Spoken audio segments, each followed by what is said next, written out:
बरदरान मिल्लत इस्लामी अस्सलामु अलैकुम व रहमतुल्लाहि व बरकातुहू। अल्हम्दुलिल्लाहिल हन्नानिल मन्नान अल्लज़ी खलक़ल इंसान व अल्लमहुल बयान वस्सलातु वस्सलामु अला रसूलिही सय्यिदिल इंसी वल जान व अला आलिहि व अस्हाबिहि ज़विल खैरि वल इहसान अम्मा बअद फ़अऊज़ु बिल्लाहि मिनश शैतानिर रजीम बिस्मिल्लाहिर रहमानिर रहीम वकज़ालिक जअलना लिकुल्लि नबिय्यिन अदुव्वन शयातीनल इंसि वल जिन्न युई बअदुहुम इला बअदिन ज़ुख़रुफ़ल क़ौलि गुरूरा सदक़ल्लाहु मौलानल अज़ीम। बारगाह रिसालत मुआब सल्लल्लाहु अलैहि वसल्लम में दुरूद पाक का हदिया पेश करें। अल्लाहुम्मा सल्लि अला सय्यिदिना व मौलाना मुहम्मदिन मअदनिल जूदि वल करम व आलिहि व अस्हाबिहिल किराम व इब्निहिल करीम व बारिक व सल्लिम सलातन दाइमतन सरमदन अबदा। कुरान अज़ीम में अल्लाह ताला यूँ इरशाद फरमाता है, इसी तरह हमने हर नबी के साथ एक दुश्मन पैदा किया है। शयातीन अल इंसी वल जिन्न, इंसान और जिन्नात में से शयातीन, नबियों के साथ एक दुश्मन को बनाया गया है। तो फिर आम इंसान का क्या है? इंसान की जिंदगी किसी मुकाबिल में ही गुजरती है, यानी खैर और शर दोनों इस जमीन पर मौजूद हैं। जितने भी औलिया कामिलीन, सहाबा, ताबाईन, जिनकी भी जिंदगियां आप देखें, उनके करामात, उनकी अच्छाइयाँ, उनकी फजीलतें सब आप बयान करते हैं, सुनते हैं, लेकिन साथ ही उनकी ज़िंदगी में कोई एक थ्रेड रहता ही है, एक दुश्मन कोई रहता है। इसकी वजह क्या है? सारे नबियों के साथ अल्लाह ताला फरमाता है हमने एक दुश्मन पैदा किया है। वजह यह है कि दुश्मन इसलिए होता है कि अल्लाह के महबूबों की मोहब्बत का इजहार हो जाए, उनके कमालात का इजहार हो जाए। मिसाल के तौर पर सैयदना इब्राहीम खलीलुल्लाह अलैहिस्सलातु तस्लीम, ये खलील हैं अल्लाह के, बरगजीदा पैगंबर हैं, जलीलुल कद्र नबी हैं, और आप अल्लाह ताला के महबूब नबियों में से हैं। लेकिन आपके साथ जो हुआ, आपको आग में डाला गया। वाकई आपको मालूम होगा, नमरूद ने आपके लिए आग जलाई और आपको आग में झोंक दिया गया, और आग ने आप पर कुछ असर नहीं किया। अल्लाह ताला ने कुरान में फरमाया, कुलना या नारू कूनी बर्दन व सलामन अला इब्राहीम, हमने कह दिया ए आग इब्राहीम पर ठंडी हो जा, सलामती वाली हो जा। आग ठंडी हो गई, इब्राहीम अलैहिस्सलाम का कोई भी बाल बाका नहीं हुआ। अब ये जो कमाल इब्राहीम अलैहिस्सलाम का जाहिर हुआ, इसकी वजह क्या है? उस नमरूद का होना। वो दुश्मन इसलिए था कि अल्लाह के नबी के कमाल का इजहार हो जाए। आपकी जिंदगियों में भी ये मामलात होंगे, हर एक के साथ कोई ना कोई दुश्मन होगा। कोई ऐसा तस्वुर नहीं कर सकता कि मैं या फलां सारे दुश्मनों से पाक हैं। और कभी कभार हमारे पास लोग आकर के कहते हैं कि हज़रत फलां मेरे साथ वो कर रहा है, ये कर रहा है, मैं तो किसी का बुरा चाहता ही नहीं। यहाँ एक कानून नहीं है कि आप किसी का बुरा चाह रहे हैं तभी आपके साथ कुछ बुरा हो रहा है। दुनिया बहुत सारे लोगों से ऐसी भरी हुई है जो खामोश चलने वालों के साथ भी दुश्मनी करती है। उनको ये जरूरी नहीं है कि आपने उनका कुछ बिगाड़ा हो, आप रास्ता चलने वाले हों, लेकिन उसके बावजूद भी कुछ लोगों को अच्छा नहीं लगता आपका रास्ता चलना। आप सर झुका करके चलते हो, ये भी बहुत सारे लोगों के लिए सही नहीं लगता। आप सर उठा के चलते हैं तो भी लोगों के लिए तकलीफ है। तो खामखा जो तकलीफ है लोगों को, हर एक का कोई ना कोई दुश्मन या छोटा होता है या बड़ा होता है। लेकिन हमारी जिंदगियों में किसी दुश्मन का होना ये इसलिए नहीं है कि हम सबको ख़त्म कर दिया जाए, बल्कि इसलिए है कि हम अल्लाह से ज़्यादा करीब हो जाएं, उससे पनाह मांगने लग जाएं। दुश्मन से बचने के लिए रोज़ाना कुछ ना कुछ आप वजीफ़ा करते रहेंगे, अल्लाह से दुआ करते रहेंगे। जब जब आप मुसीबतों में गिरफ्तार होते हैं अल्लाह की तरफ दौड़ करके आते हैं। और फिर एक बात आपको मैं ये भी बता दूं, अल्लाह की ज़ात पर यकीन और तवक्कुल इतना बढ़ जाता है। हम मुसलमान हैं, इस एतबार से मैं कह रहा हूं, दुश्मन चाहे जैसे भी हों, लेकिन मुसलमान ये सोचता है कि मेरे रब से बढ़कर ताकत किसकी है। ये जितना जरर पहुंचाने वाले होंगे ये अपनी ताकत के हिसाब से पहुंचाते हैं, और अल्लाह हिफाजत करने वाला है, वो अपनी ताकत से हिफाजत करता है। और कुरान में अल्लाह ताला ने फरमाया है, इसलिए हमारा यकीन बढ़ता चला जाता है। अगर आपका कोई दुश्मन ही ना हो तो आप खुद ही अपने आप को खुदा समझने लग जाएंगे। अगर कोई आपका दुश्मन ही ना हो तो आप खुद को ये समझने लग जाएंगे कि मेरा कौन क्या करता है, कुछ भी नहीं, मैं सेफ हूं। और जहां पता चला कि कुछ दुश्मन हैं जो ताकतवर भी हैं या साजिशी हैं या जाल बुनने वाले हैं, तो अंदर से एक खौफ पैदा होता है कि मेरी गफलत में कहीं वो मुझ पर हमला आवर ना हो जाए। इसलिए बारगाह रब्बुल इज्जत में रोजाना दुआ करता हूं कि मौला इन दुश्मनों से मेरी हिफाजत फरमा। मेरे अजीजों, हमारी और तुम्हारी ताकत का क्या कहना।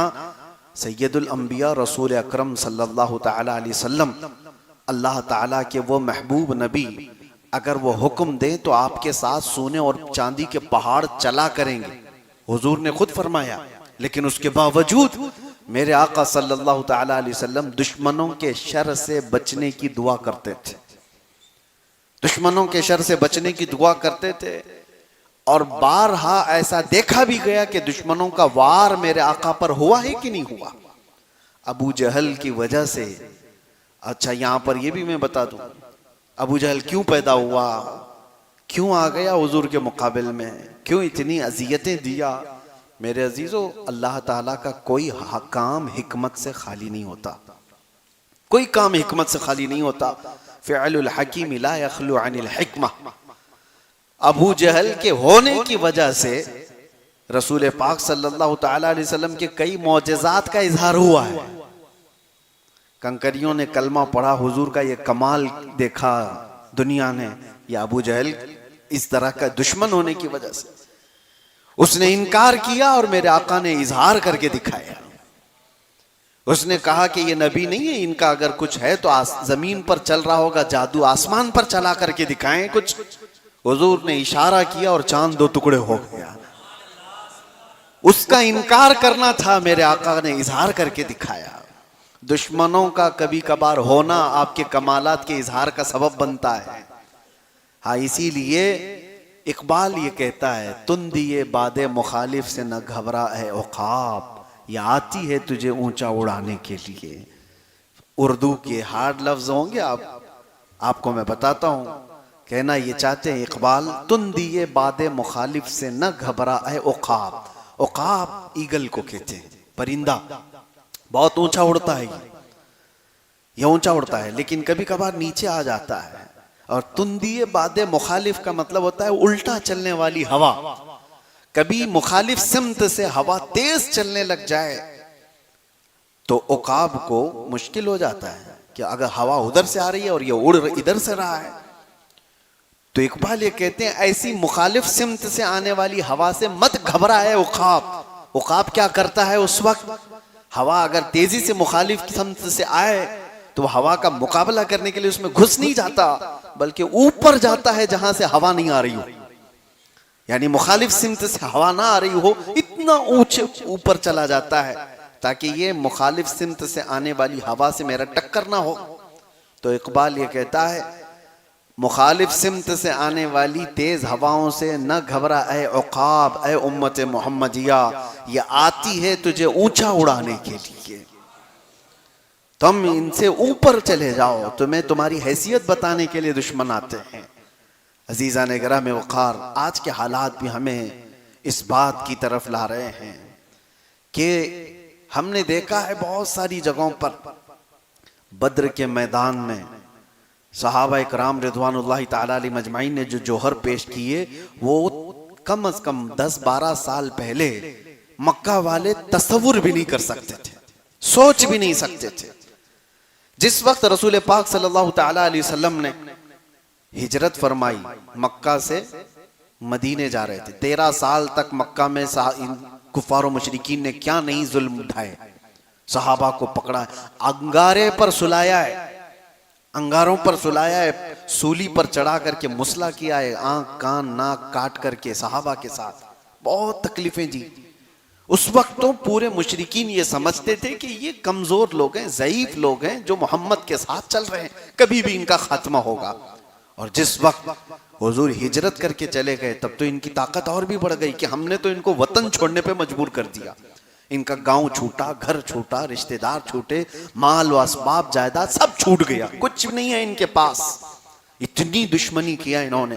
और उसके बाद जब वो मदीने चले गए, ये हालात थे जो सहाबा को मजबूत बना दिए, सहाबा को मजबूत बना दिए।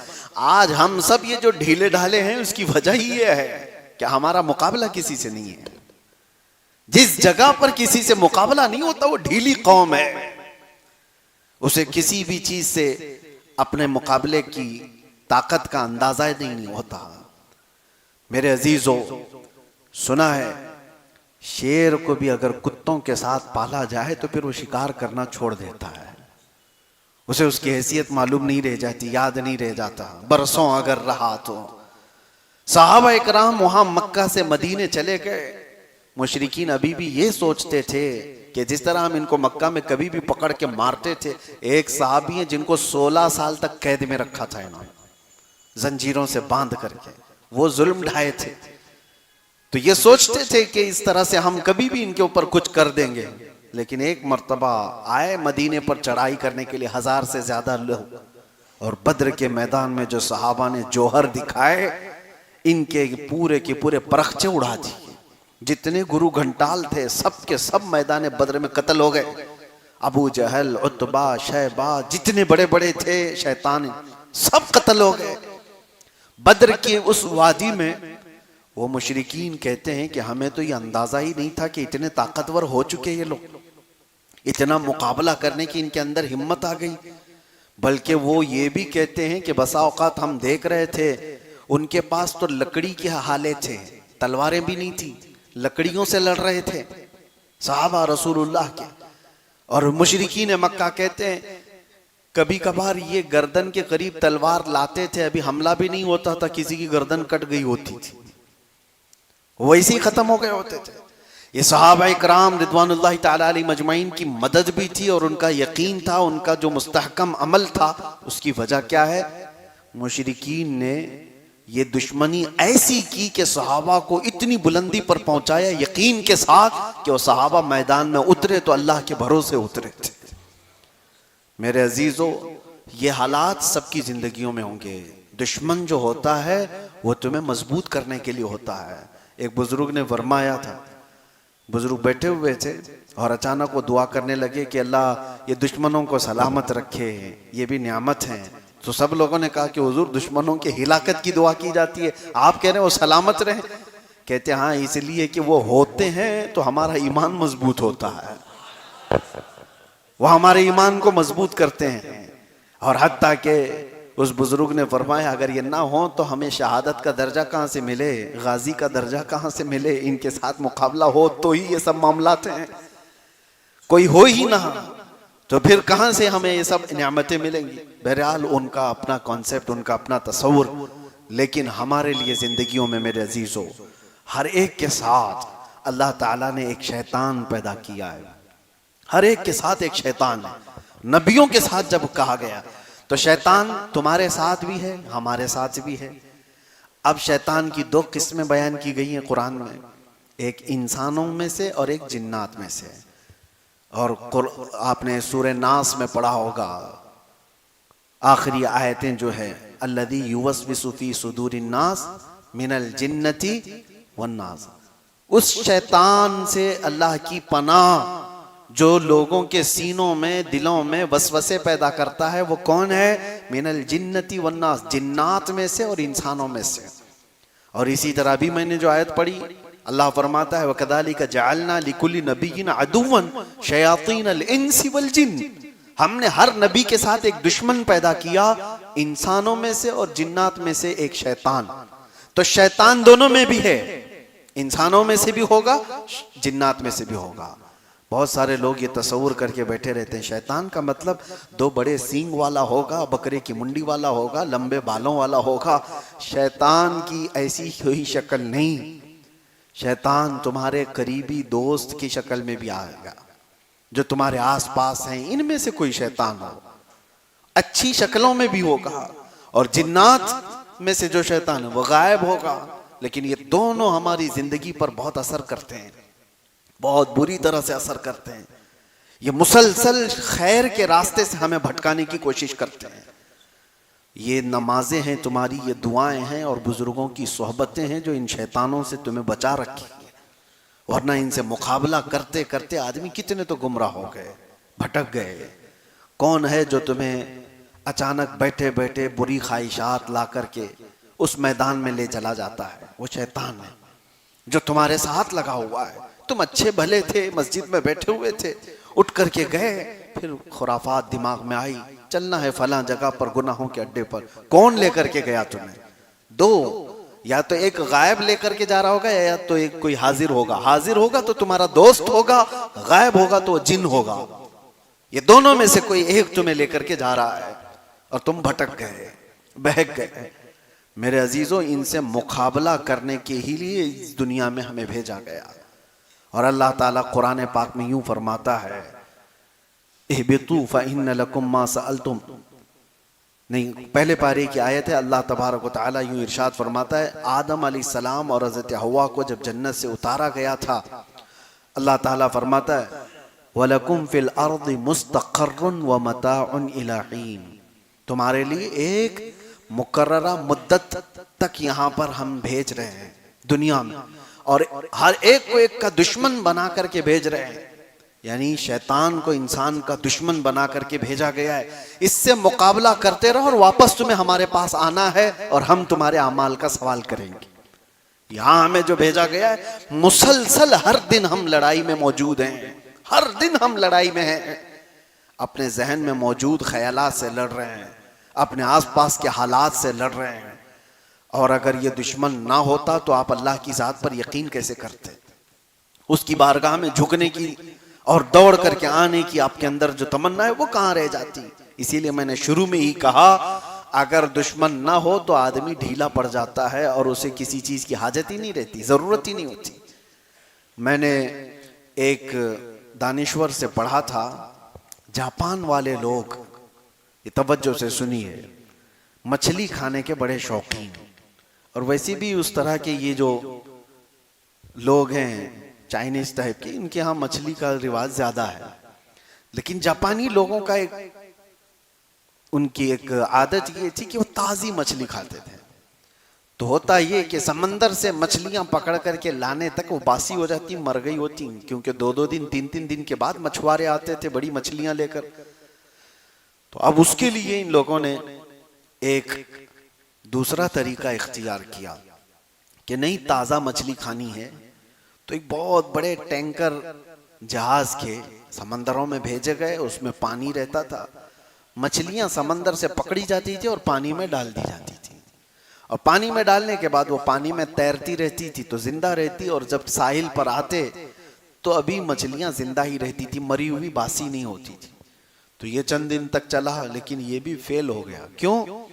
वजह ये थी कि लिखने वाले ने लिखा है कि वो मछलियां जो समंदर में तैरती थी उस तरह से ये टंकी में नहीं तैर रही थी।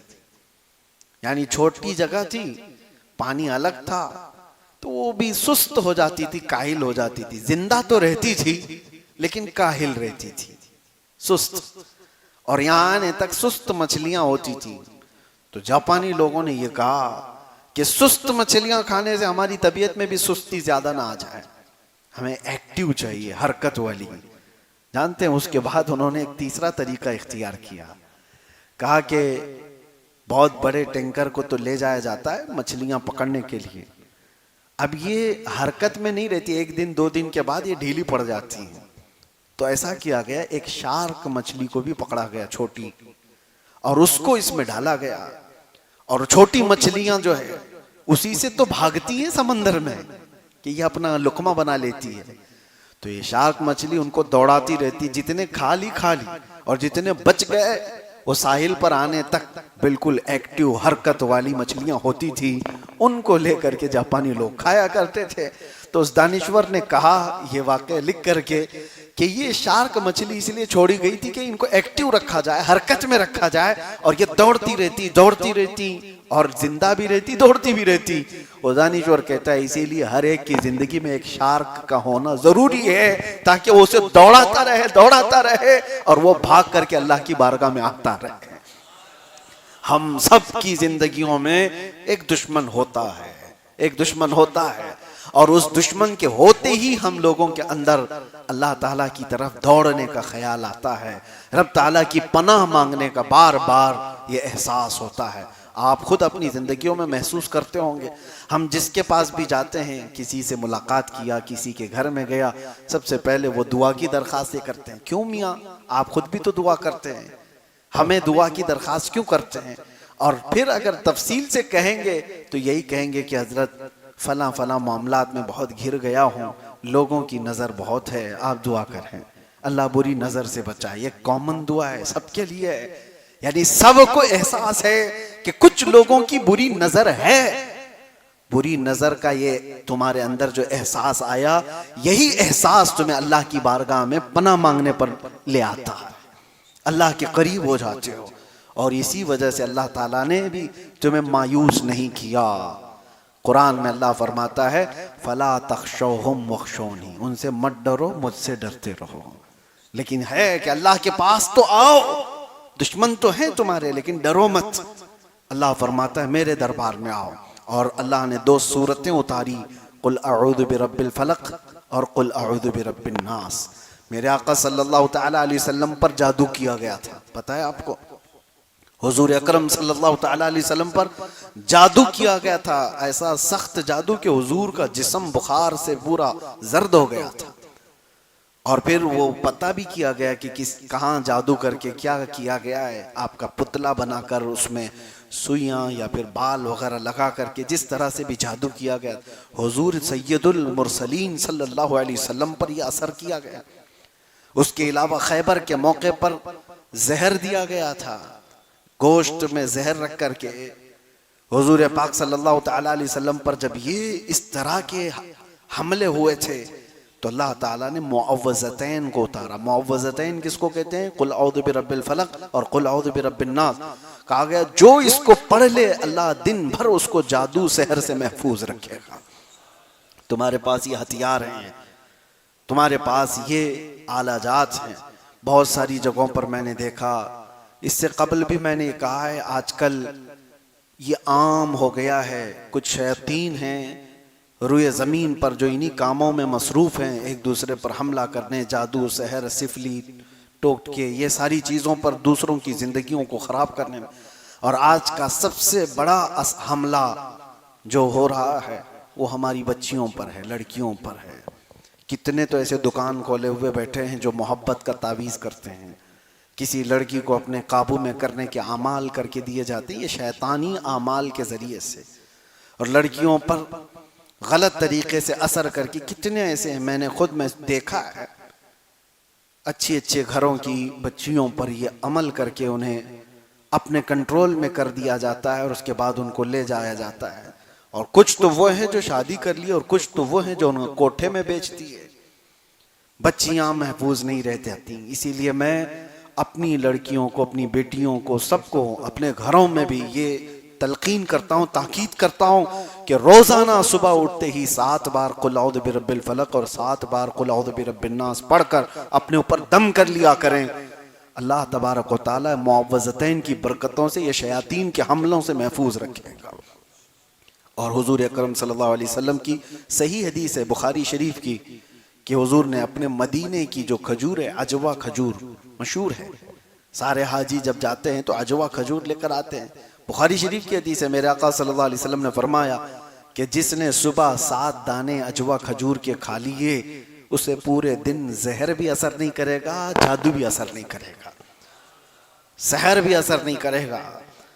तो ये सारे हमारे पास इलाज भी मौजूद हैं। तो आप सिर्फ दुश्मनों से घबरा कर, डर करके हिम्मत ना हारे। अब आखिरी बात ये भी है कि औलिया कामिलीन की जिंदगियां इसमें हमारे लिए बहुत बड़ा आइडियल है, बहुत बड़ा आइडियल है। हजरत फखरुद्दीन राजी बहुत पाए के बुजुर्ग थे, इमामुल मंतिक कहलाते थे, इमामुल फलसफा, उलूम के माहिर थे। लेकिन जब आपका आखिरी वक्त आया तो शैतान उनके सिरहाने पर आया और कहने लगा कि राजी तुम अल्लाह को एक मानते हो, उसकी कोई दलील है? उन्होंने दलील दे दी, कायनात का निजाम इस तरह से है, इसको चलाने वाला एक ही होना चाहिए। शैतान ने उस दलील को काट दिया, कहा कि दो भी तो हो सकते हैं, मेरी दलील ये है। आपने फिर दूसरी दलील दी अल्लाह के एक होने पर, शैतान ने वो दलील भी काट दी। 1 2 3 दलीलें देते देते इमाम राजी 360 दलीलें दे चुके थे। आखिरी वक्त था इनका। इमाम राजी अपने अल्लाह के एक होने पर 360